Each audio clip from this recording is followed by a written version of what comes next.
Starting this summer, the U.S. government is sending more money to families. The financial help is an expansion to the child tax credit, and families could get up to $3,600 per kid. This 2021 child tax credit is part of the $1.9 trillion COVID relief bill in March, but the money is different from the stimulus check payments.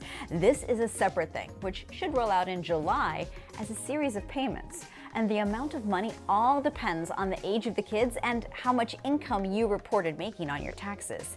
The child tax credit is not a new concept. Normally, parents filing their taxes could claim a credit of $2,000 for every child that's 16 and under. Sometimes part of that can come as a tax refund when you file. But under the new rules for 2021, the amount of credit has increased for many households. And those families don't have to wait until they file 2021's taxes. Half of the money owed is coming this year, like an advance payment. Here's the breakdown of who gets the benefits.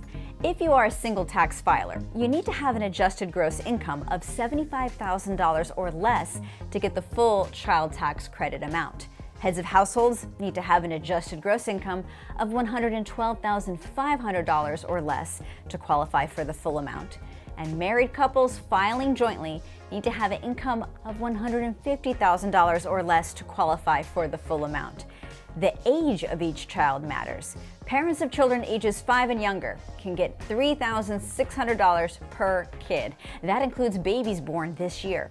Parents with children ages 6 to 17, they can qualify to receive up to $3,000 per kid. And you can get money for older kids too. For each 18-year-old and full-time college student between the ages of 19 and 24, parents can get up to $500. There are some other stipulations. The child you're claiming must live with you for at least part-time. You and your child must be U.S. citizens. And for married couples filing jointly, at least one spouse needs to have a social security number or individual taxpayer identification number, and the kid also needs a social security number. Some details are still being worked out on the delivery of the money. We don't yet know how frequently these child tax credit payments will be distributed to families. All we know is that they will be paid out periodically from July through December. The burden to figure it out falls on the IRS. We also don't know if the IRS will send out payments the same way it handled stimulus checks. The payments will be automatic for anyone who files their 2020 tax returns by the new May 17th deadline. And if you don't file your taxes normally, well, you need to file your taxes if you want the credit, so the IRS knows how many dependents are in the household. The IRS said it's going to have an online portal for all of this set up by July 1st. So hopefully things will be more clear by then. And if you'd rather get your payment as one lump sum next year when you file your taxes, ideally you could use the portal to set that up. And there's something else to keep in mind. The IRS is basing all of these payments off information from your latest tax return. So if the IRS starts paying you for the extra child tax credit and it turns out you were not entitled to all the money you received, you will have to give the overpayment back. It is possible this financial boost may just be a 2021 thing. President Joe Biden's team said he wants to make the higher payment amounts permanent, but it would take Congress to make that a reality. Be sure to check back in with CNET for the latest updates to make sure you don't miss out on your money. With a top-rated app that lets you deposit checks and transfer money anytime, anywhere. During the pandemic, as millions of Americans struggle to make ends meet during the pandemic, we're learning more about challenges the government faces to deliver federal aid on time. An overwhelming number of applications to federal benefit programs led to payment delays near the end of the Trump administration. And those problems appear to be persisting under President Biden. According to a report by the Washington Post, despite vowing to deliver a more equal economic recovery, one of the administration's, quote, biggest challenges is getting money into the hands of people who are still jobless or underemployed. Heather Long wrote that article. She's an economics correspondent for the Washington Post and joins me now. Hi there, Heather. Welcome. So Congress has approved trillions of dollars in federal aid. Why is it not getting to the people it's intended to help? Well, a big part of the issue is we are still operating with these really antiquated government computer systems that are operating on COBOL. Vaccine shots into people's arms in 100 days. We will have provided over 220 million COVID shots in those 100 days. To answer this one, we turned to data from the CDC, and we found out that this is mostly true, although not exactly. As of April 28th, the number was nearly 235 million doses. But at the end of President Trump's term, it was just over 20 million doses. Do the math, and we have nearly 214 million doses during his first 100 days. That's actually short of 220 million doses by more than 6 million. But it's important to note that Biden's 100th day is actually tomorrow, so the number will increase. Okay, here's our next claim. Nearly 90% of the infrastructure jobs created in the American Jobs Plan do not require a college degree. 75% don't require an associate's degree. This one is mostly true, but it needs some context. Biden appears to be referencing this report from the Georgetown University Center on Education and the Workforce.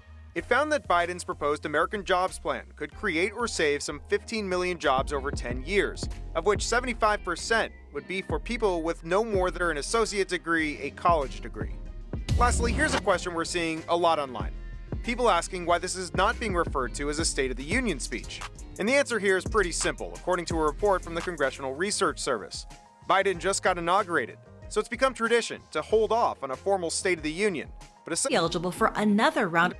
If your income dropped this past year and you made significantly less than what was reported on your 2019 income tax return, you may be eligible for another round of stimulus checks after you file your 2020 taxes. More than 1 million plus up payments were authorized under President Biden's American Rescue Plan for taxpayers or households who either did not qualify for a third stimulus check based on their 2019 income or got less than they were due. You may also be eligible for additional payments if you added a dependent this past year. Like this most recent round of stimulus payments, those plus-up payments are up to $1,400 for individuals earning up to $75,000 and $2,800 for married couples filing jointly who earn up to $150,000, plus an additional $1,400 per dependent child within those same income brackets. The IRS is sending out plus-up payments. They started hitting some bank accounts. You can find out when you'll get yours with the Get My Payment tool at irs.gov. Here's how much to expect. Most Americans who make under $75,000 or married couples who make under $150,000 combined will qualify for $1,400 per person, plus $1,400 per dependent. For the first time, that includes full payments for dependent adults as well. Those same qualifying parents or legal guardians are also eligible for expanded child tax credits. The stimulus plan also provides $300 in weekly federal unemployment benefits through August and $170. You actually want to solve a problem. I've sent a bill to take a close look at it.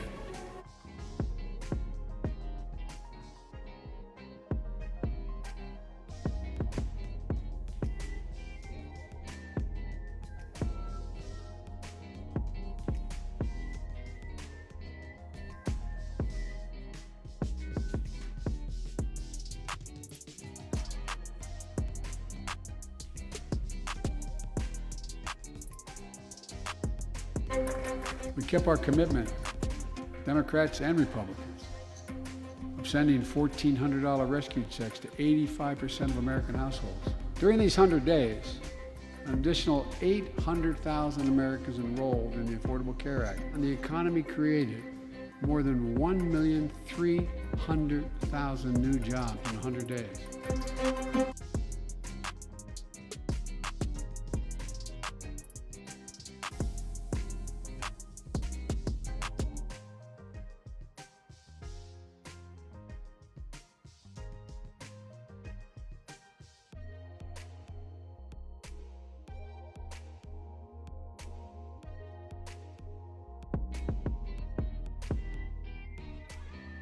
Generational undertakings of nation building. And we won't ignore what our intelligence agencies have determined to be the most lethal terrorist threat to the homeland today. White supremacy is terrorism.